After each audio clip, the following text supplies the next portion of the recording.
এই কথা বলেন না কেন? জানি কাজ করবে ওরা, চাপিয়ে দেবে আমাদের। এই জন্য আমরা কারো উস্কানিতে যেন পা না দেই। যারা পালিয়েছে এরা কিন্তু সব সময় ব্যস্ত উস্কানি দিতে। ওদের উস্কানিতে পা দিলে আপনার পেছনে লাল হয়ে যাবে।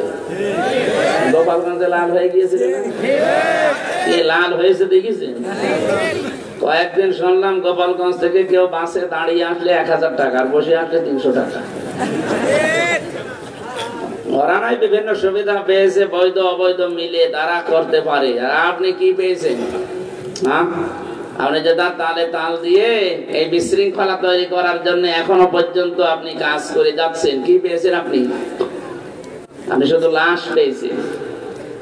এই যে 2732 জন মানুষ মারা গেল, 2780 জন মানুষ এখনো হাসপাতালে। কারো হাত নেই, কারো পা নেই, কারো চোখ নেই, অন্ডকোষ উড়ে গেছে।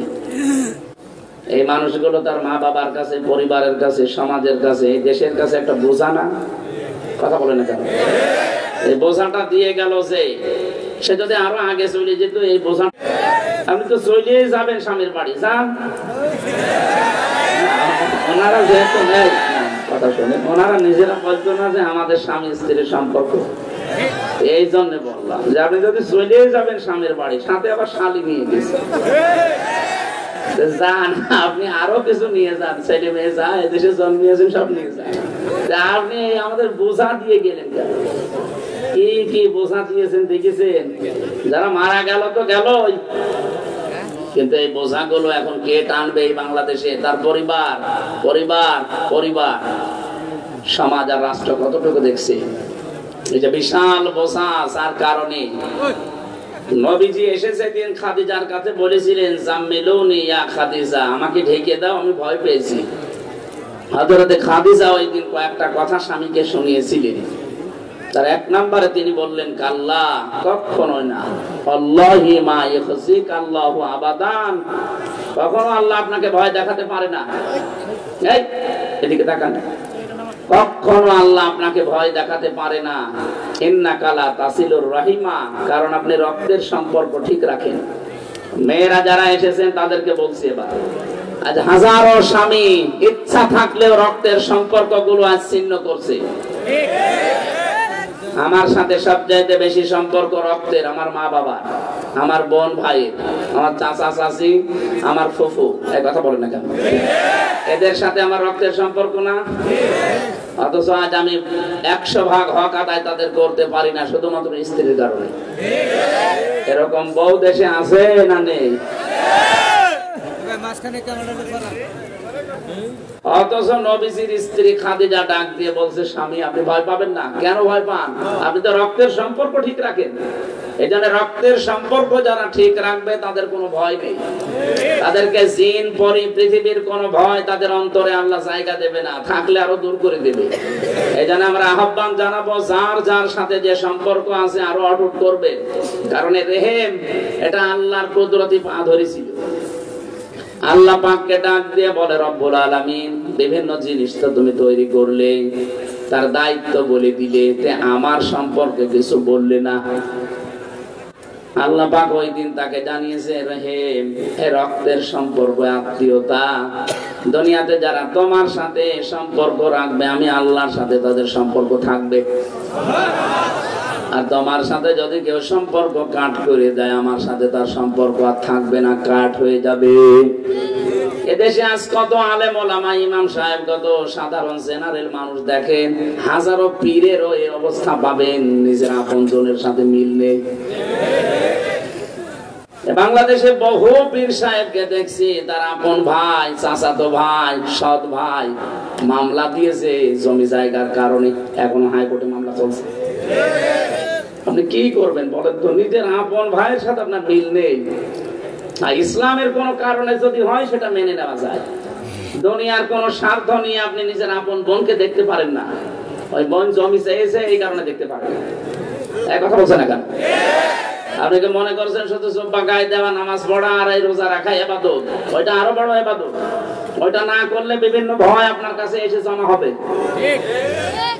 স্ত্রী অভয় দিচ্ছে, ভয় পাবেন না। আপনি তো রক্তের সম্পর্ক ঠিক রাখেন। তাহলে আজ আমাদের স্ত্রীগুলো খাদিজার মতো যদি হতো, আমরাও পারতাম, সম্ভব হতো, আজ আমাদের মা বাবাকে আলাদা করে দিতাম না। বিভিন্ন জেলা এখন বৃদ্ধাশ্রম তৈরি করছে, নাউজুবিল্লাহ। বৃদ্ধাশ্রম বানানো জায়েজ নেই। গত কয়েকদিন আগে কিশোরগঞ্জ গিয়েছিলাম, কিশোরগঞ্জ থানা, নীলফামারী জেলা। আমার নিয়ে গেল বৃদ্ধাশ্রম দেখতে। এই গোলে 20 জন মা বাবা, এই গোলে 20 জন বসে আছে। ওদের চোখের দিকে তাকিয়ে মনে হচ্ছে প্রত্যেকেই ছেলে মেয়ের জন্য বড় দোয়া করছে। কেন? ওদের মতো আমার ছেলে মেয়ে নেই। শেষ বয়সে এসে একটু শান্তিতে থাকবে, নাতি নাতনি নিয়ে একটু আনন্দ করবে না, এই বউটার কারণে এই সন্তান শেষ পর্যন্ত রেখে এসেছে বৃদ্ধাশ্রমে। মা বোন যারা এসেছেন, যদি মনে করেন আমি তো নামাজ পড়ি, রোজা রাখি, কালো বোরকা পরি, আমি জাহান্নামে যাব, যাবেন মানে আপনি যেই বসে আছেন, আপনি তো জাহান্নামে চলে গেছেন অলরেডি। আমি সাবধান করছি, এ মাহফিল এমনি এমনি দেয়নি। আমরা যদি সতর্ক হতে না পারি, এ মাহফিল 3 দিন না 3 বছর একাধারে হলেও কোনো কাজ হবে না। বলেন না কেন? না, আশা করছি আপনি সংশোধন হবেন। অনেক ভালোবাসি আপনাদের। অধিকাংশ মেয়েদের হুজুর আমাদের বিরুদ্ধে বলে, আরে যাকে ভালোবাসা হয় তাকে সংশোধন করা হয় বেশি, শাসন করা হয় বেশি। এই জন্য আহ্বান জানাচ্ছি, নবীর স্ত্রী খাদিজার মতো, এটা হাদিস। বিশ্ব নবী জানিয়েছেন, কোন স্ত্রী লোক যদি চায় যে আমার স্বামী বেশি দিন বেঁচে থাক, তার হায়াত বেড়ে যাক, তার সম্পদ, তার সন্তান, তার সম্মান, প্রভাব প্রতিপত্তি আরো বেড়ে যাক, বিশ্ব নবী বলেন সেই স্ত্রী যেন মাঝে মাঝে তাকিদ দেয়, স্বামী তুমি আর যাই করো অন্তত রক্তের সম্পর্কগুলো ঠিক রাখো। নিজের বোন আসলে কত রকমের কত কিছু করেন, স্বামীর বোন বাড়িতে আসলে কয় আপনার তো এরকম তোড়জোড় দেখা যায় না। আমি কি বেশি বলে ফেললাম? এখানে আশা করছি আপনি নবীর স্ত্রী খাদিজার মতো এই কথা আমাকেও বলবেন যে স্বামী ভয় নেই, আপনি তো রক্তের সম্পর্ক ঠিক রাখেন, ভয় পান কেন? 2 নাম্বারটা বলার জন্য আমি হাদিসটা বলেছিলাম, তাহমিলুল কাল্লা। বিশ্ব নবী বলেন, আমার স্ত্রী আমাকে অভয় দিচ্ছে, স্বামী ভয় পাবেন না, আপনি তো মানুষের বোঝা বহন করেন, মানুষের ঋণের বোঝা, দুঃখের বোঝা, কষ্টের বোঝা গুলো আপনি বহন করে দেন, হালকা করে দেন বোঝা, আপনি ভয় পান কেন? এই জন্য মানুষের বোঝা যারা হালকা করে, বোঝা যারা বহন করে দেয়, বোঝা যারা নামিয়ে দেয়, এই মানুষগুলো নবীর উম্মত, তাদের ভয় নেই। অথচ 15.5 বছরে যারা দায়িত্বে ছিল, তাকান এওসি সাহেব সহ কত বোঝা আমাদের মাথার উপরে দিয়ে গেছে। বিনা কারণে একজন মানুষকে ধরে নিয়ে মিথ্যা মামলা